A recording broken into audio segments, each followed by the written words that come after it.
Malala. Welcome to the Catalyst Collective. It's so good to have you and to see you for the first time. Thank you, Kara. I'm so honored to be invited to the Catalyst. That's awesome. So please introduce yourself to our audience so that they get to know who we are talking to today. I'm so bad at introductions. But Really? I'm Malala, a feminist, a podcaster, and a trained personality. Yeah, don't stress. You can end there. It's okay. So piggybacking on that, why don't you tell us what led you to start your podcast? Well, starting my podcast was more of a saving grace for me because it was at a time when I was unemployed and I did the distraction because I was going to go mad in my house. So I had always wanted to start a podcast, but I didn't know what I was going to be speaking on. So having time to think, reflect, and having a lot of free time is what led me to to start my podcast. Yes. So adding to that, who's the podcast for? Like who's your target audience for your podcast? At the time, I didn't really have like a target audience. It was just like, you know what, let's get this out there. But then at what I was speaking on, mainly to talk about life, love, relationships, and a bit of feminism here and there. Yeah. It's the thing of I want every person to relate. Feel they're in a point in their life where they can say, okay, maybe I'm learning to open my heart, or maybe there's certain tendencies that I have that are just not okay in my relationships or generally in my life. So that became like my target audience to say, I accepted that I'm a lover girl, so speak on something that I like. Yeah, that's true. Okay, that's good. Speaking on that, you said you talked a little bit about feminism, so I would like to ask what gravitated you towards feminism to begin with? I think mainly I would say the happenings of whatever it is that's happening in the world. But I grew up in a somewhat feminist home. Values in the way that I was brought up, mainly centering around the whole girl education. But then looking at it from a standpoint of my late grandpa was highly feminist. So for me, there were values that were already feminist based in my home, but growing up and seeing what's happening in the world and probably living through certain experiences that made me realize to say, you know what, this is not okay. This is not happening. It's pushed me to be the person that says, okay, I stand with feminism. I stand with their values and of the sort. Okay, so in line with that, I would like to know the challenges that you faced specifically being a feminist and a Zambian woman at the same time, because I know that it clashes a lot. Well, challenges that I faced is that most of the time people think your anger is not warranted. They think angry because you've experienced quite a number of heartbreaks, and especially when it comes to the men are trash movement. It's all not all men, not all men. Like, yes, we understand that it's not all men, but when it's men that are pushing the narrative of, okay, it's not all men, it's men that are still benefiting from the idealism of misogyny generally in the world, it makes you want to speak out. So the challenges are that people think you're just a bitter, angry woman. I am happy. No one can be happy that this is happening to people in the world. You're not supposed to be happy. Kiki haha moment. You're supposed to be angry and take a stand. So it's being labeled as a bitter woman, it's being labeled an angry woman, it's being called all sorts of names just because you feel women need to be more liberated, and you're called biased because they're saying now, oh no, the girl child is getting more attention. And I always tell people, it's not that the girl child is getting more attention, it's just that it's being spoken about more. Men always were constantly put in the limelight, they were constantly put up there. So now that more organizations have come into place to speak on the challenges that the girl children are facing, now it's become, oh no, the boy child rather has been sidelined. No, he has not been sidelined. It's just that people expect the same organizations that are talking about women to also talk about men. And I'm not saying they shouldn't, but then men should be able to take a stand and say, you know what, I want to talk about men as well, or about as well. So it's really I get that, because I feel like they want the feminists to stand up for themselves, for the girl child, and just like women's issues in general. But at the same time, they also want us to take up again men's issues and stand up for them against them at the same time, which doesn't make sense. It's a bit wishy-washy. Like, if you want people to take your issues seriously, you also have to be in a position where you have to accept and say, look, this is what we're going through as men, and this is what we speak on as men. Because if we look at it from a standpoint of men reporting abuse cases, this has to do with physical and or sexual based cases. Half the time they're having a kiki moment. Yeah, true. And you're like, okay, this is a very serious thing. Why are you laughing about it? Why are you cracking jokes? Something very serious happened to you. So unless they themselves want to take this issue seriously. Yeah, I totally agree. Yeah. Speaking to that, now I'd like to switch base and talk about books. So, do you have any recommendations for somebody who wants to be a feminist or is getting into feminism for the first time and they don't know where to start from? So, they want a book that can introduce them, I guess, to feminism. Yeah.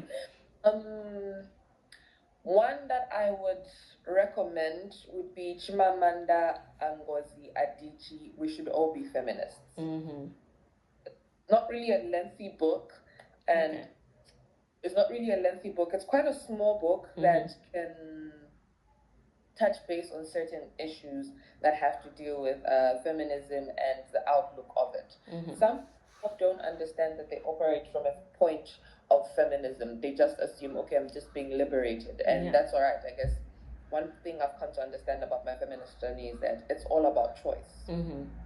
As a woman, what you're comfortable with. If you're comfortable with being a pick me, and I'm using this a pick, that's your choice.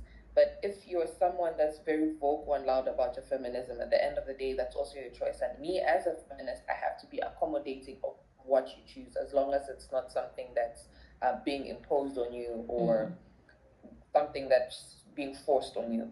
So Amanda Ngozi Adichie, it's quite summarized, speaks on how she came into her feminist journey, or how certain things were being painted at the time. So it's a book I would recommend. I don't others at the top of my head. No, that's fine. One is enough.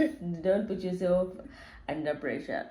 Yeah. But then also, if they want to like touch base on what feminism is, they can deep dive on the internet. It sounds so, I know it sounds so silly, but you can just do like a deep dive on the internet and search what is feminism, and you pick you do like a history on the first waves and the second waves, and see just how far back women have been oppressed and how it's still very much present, even if women are still speaking on it.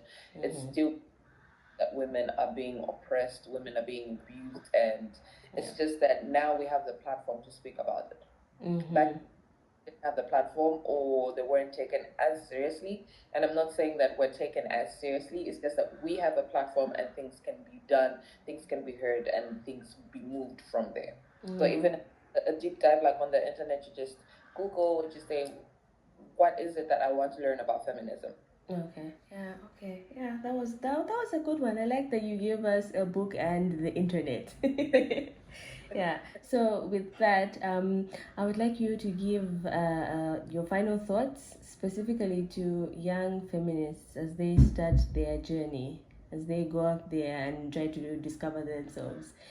Speak from your perspective when you first started, what you did, and then relate it to a young black girl.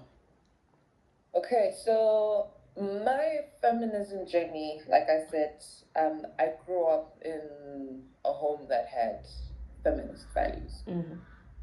For me, it was easier to touch base and capitalize on that and look at what's happening in the world and say, okay, and the people that were in my life at that time, and say, okay, this is not right. Yeah. It was easier for me to speak out. Now, there's certain people that are obviously interacting with feminism for the very first time. It's very hard for them to find their footing and solidify their decisions to say, this is who I am, because of the judgment or the prejudice that comes with being labeled as a feminist. Yeah. Say that they should pick and choose who they have in their circle.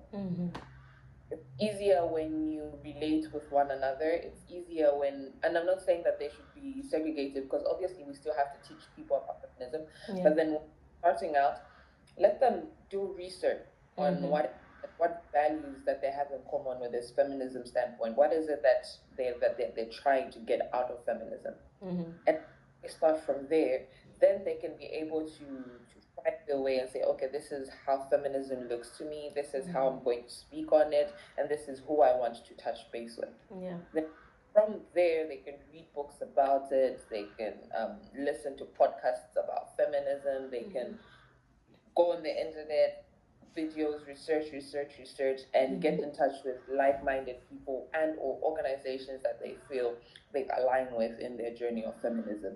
Because at the end of the day, feminism is about choice, it's about what you stand for, it's about who you stand with or who you stand for, and using your voice and using that platform to speak out on issues that you feel are very important. Okay, yeah, I like that. That was really good. From everybody else that I've spoken to so far that we've interviewed, they've all been saying at the end of the day you must choose because it's your choice and it's your life. And I like that every single one of the women I've spoken to is all saying at the end of the day, it's your choice, you choose. And I like that. Like, feminism is not, one thing I've come to understand is that it's not a one size fits all. Obviously, we just want to speak on the education that women are supposed to have. Others would probably say, okay, I just want to speak on the job security and or the salary raise thingy that we're supposed to have. But at the end of the day, feminism is about a choice. It's about what you want to do with your life, how you want to live it, and are you comfortable in that choice that you have to be very comfortable and very sound in that decision, because if you're not and you're just doing it to please the masses, it's really going to throw you off balance. So you have to identifying as a feminist, because it's not easy. Yeah, it's really not. You're fighting so many people at one go. There's so much that you have to deal with. There's so much backlash that comes with it. There's just a lot of things that come with it. But you have to come to a point where you say, you know what, I'm worth identifying as a feminist. I want to identify as a feminist, and these are my core values. This is what I'm fighting for. This is who I'm fighting for. And I'm not saying that you can't fight for men. If you want to fight for men, that's the end of the day, that's who you embrace and say, I want to speak on the men's part as well. And I'm not saying that we shouldn't speak for men's part, but my that at a gender, they have enough time, they have enough platforms to speak on it, or start becoming podcast bros. And that's that's the, they can use that platform to speak on issues that they're facing as men. And they have quite a number of issues that they have to address. But when they now want feminists to be the for them, like if you watch it can be achieved, but they have to take a standpoint where they choose to want to speak on these issues and be labeled as the person that, you know what, this is who I am. And I go on and say, no, but I identify as a feminist. Yes, you're a feminist on paper, but you're a man who still experiences the freedoms, the liberties, you still experience everything else that has to do with being coined a man. Yet it's easy for you, oh, I'm a man. Though I identify as a feminist or an ally, I'm a man. You still can step back and enjoy freedoms accorded to you simply because XY. But me, I identify as heavily as a feminist, and I'm still a feminist, rather. I'm still very woman, feminine, and I'm living everything. I still have to deal with the backlash. I still aims, and I can't step back from that because I'm a woman and I'm standing up for women. I still have to be bitter. I still have to be called angry. I still have to be guided. Like, there's a lot that happens there, and at the end of the day, it's my choice, and I am comfortable with the decision I made. So that's something someone has to understand. Like, no one is forcing you. It has to come from a point of view where you're saying, I'm choosing this, I'm comfortable with this, and I'm going to live and step in this truth. Okay, yeah, you've given us a lot to think about and a lot to digest, but I have really enjoyed this conversation that we've had, and we hope to get you back next time, something more in depth. So, thank you again for coming to this interview. Thank you so much for the time. Thank you so much for quoting me the platform. It's really an honor. It really makes me happy, and I'm glad that my input can be of value to someone. Yeah.